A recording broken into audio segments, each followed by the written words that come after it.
Chapter 26. Scar. Scar affected an air of indifference, nonchalantly picking at the dirt underneath his claws. Internally, his entire being quaked with fear. The rain must have altered both his sight and his thinking, because he never would have knowingly wandered into Hatari territory. He had learnt his lesson the last time he'd found himself here. Back then, he'd had Mufasa's brawn to assist in getting him out of the pickle he'd got himself into with the Hatari pride, but thanks to him, his brother wasn't at his side this time. Here were those unforeseen consequences of his actions rearing their ugly heads again. It could not have come at a more inopportune time. Think, Scar chastised himself. He was a talker. Surely he could talk his way out of this. Okay, gentlemen, Scar said. He held up both paws. Now that you've scared off the cub with your menacing scowls, those scowls have got better, by the way. Can we handle this like adults? Oh, you think that was a show for the cub? Akeem asked, closing the distance between them. Do we look like traveling troubadours to you? Should he tell him that troubadours were songwriters and not actors?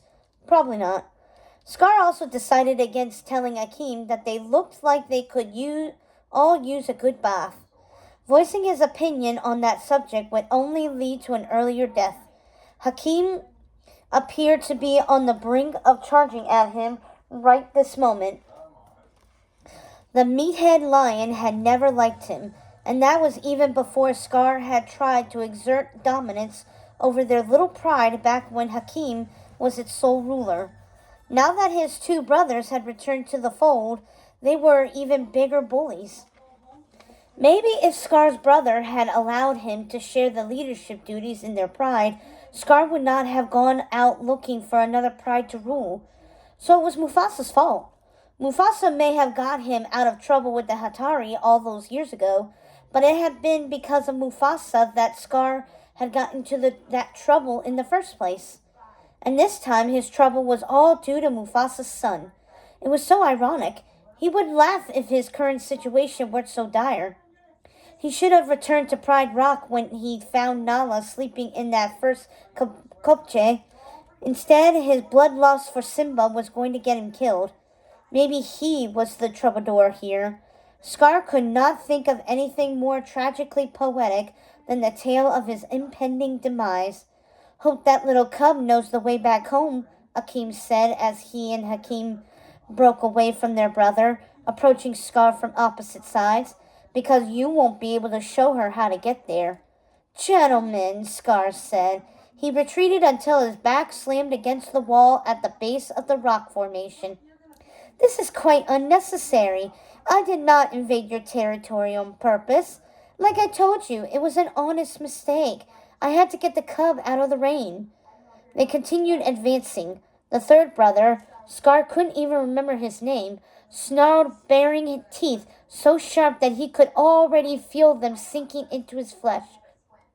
There must be something I can do to make this up to you three, he said. There's no need for bloodshed. Just then, several pebbles fell from the sky, landing behind Akeem. Scar covertly peered up and noticed two tiny white cub paws curled over the edge of the overhang. Nala poked her head out and pointed to the right. Scar glanced out of the corner of his eye. That's when he saw it, a sliver of an opening between two boulders. It had been behind him before the lions had backed him against the wall. Combined with the clouds obscuring the moonlight, it was no wonder he'd missed it. But how was he supposed to make it to that opening? Suddenly, a loud call sounded from high above. Scar's eyes bulged in astonishment as Zazu charged in from the ledge where Nala had been a moment ago and clipped Akeem on the head. Chaos erupted among the three lions as Zazu zigzagged through the air, taking aim at each of them. Scar used the distraction just as that smart Nala had intended. He inched to the right, then raced past the trio of lions who were still fighting with Zazu. He squeezed through the opening and into the clearing that surrounded the rock formation. Scar, this way! That was genius, Nala, Scar said as he ran up alongside her. We can talk about my genius later. We need to get to the other side of that river. That's where the Hatari territory ends. They can't touch you once you cross the river. I knew that, but how did you? Zebras, she called over her shoulder. I asked a few who were running past here on their way to the Pempa forest. She really was a genius. Scar captured her by the scruff of her neck and sprinted towards the narrow river that lay ahead.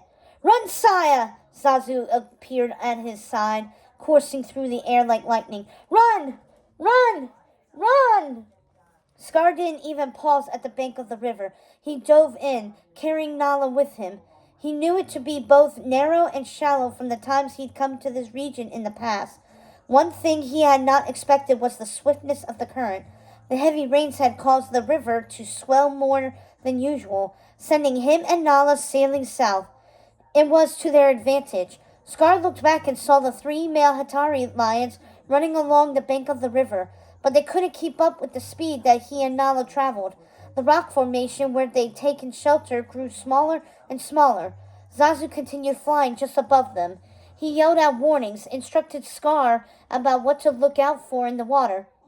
Once they reached a spot Scar was certain was no longer in Hatari territory, he sought out a branch that he could grab to lift them out of the river. He saw a thick one hanging over the bank just up ahead. Scar waited until they were just below it, and then reached up. Hauling them out of the river, he scooted along the underside of the heavy, low-hanging branch. Once they'd made it to safety, he dropped Nala from his jaws, then promptly collapsed on the bank of the river, giving in to the exhaustion his escape had wrought. Scar sucked in deep breaths, filling his lungs with much-needed air. He could not believe he was alive. My word, Saya! That was treacherous, Zazu said, landing next to Scar's head. Where? Nala, Scar asked. I'm here, he heard her call. Scar found the strength to turn so that he could see for himself. Her drenched fur was slick against her face, but she looked no worse for the wear. Nala, that was very stupid, Scar said. Brave, but stupid. She grimaced. Thanks, I think. It was more brave than stupid, in my opinion, Miss Nala, Zazu said. How very smart to come up with that distraction. Of course, it helped that those lions were not the brightest fireflies in the forest, if you know what I mean. The bird tapped the side of his head. But I must give credit where credit is due. You formed a brilliant plan, and it worked out perfectly. The Pride would be so proud of you. Nala beamed. Thanks, Zazu. I'm proud of me, too. I didn't say I wasn't proud of you, Scar said, but you put yourself in great danger. For him. Scar wasn't sure how to feel. Nala could have left him. She should have left him. The minute Akeem and his brothers had allowed her to leave, she should have taken off for home, or continued on to Garamba if that was what she wanted. No matter what, she should not have stayed to help him. Yet, she had. No one had ever made such a sacrifice for him. For it to have been made by one so young, her bravery took away what little breath he still had. Why didn't you just leave? Scar asked her. Well, she hesitated for a moment, tipping her head. When she looked up at him, there was gratitude in her eyes. You saved my life. I thought it was only fair I'd do whatever I could to save yours. It suddenly became painful to swallow. Scar didn't recognize the emotions this bed-raggled little cub had stirred within him, and he wasn't sure he wanted to recognize them. He steered clear of emotion, especially those that made him feel indebted to anyone. Indebted? He stuck his nose in the air. He wasn't indebted to Nala. He hadn't asked her to rescue him. She had to decide to do so on her own. Oh, bother, Scar muttered. That attitude usually worked for him, but it would appear that his dormant conscience had decided to make its presence known. He simply could not downplay Nala's courageous act. In case I did not say it before, he knew he had not said it before. Thank you, he finished with a begrudged huff. She turned her smile to him. Anytime, Scar. Anytime.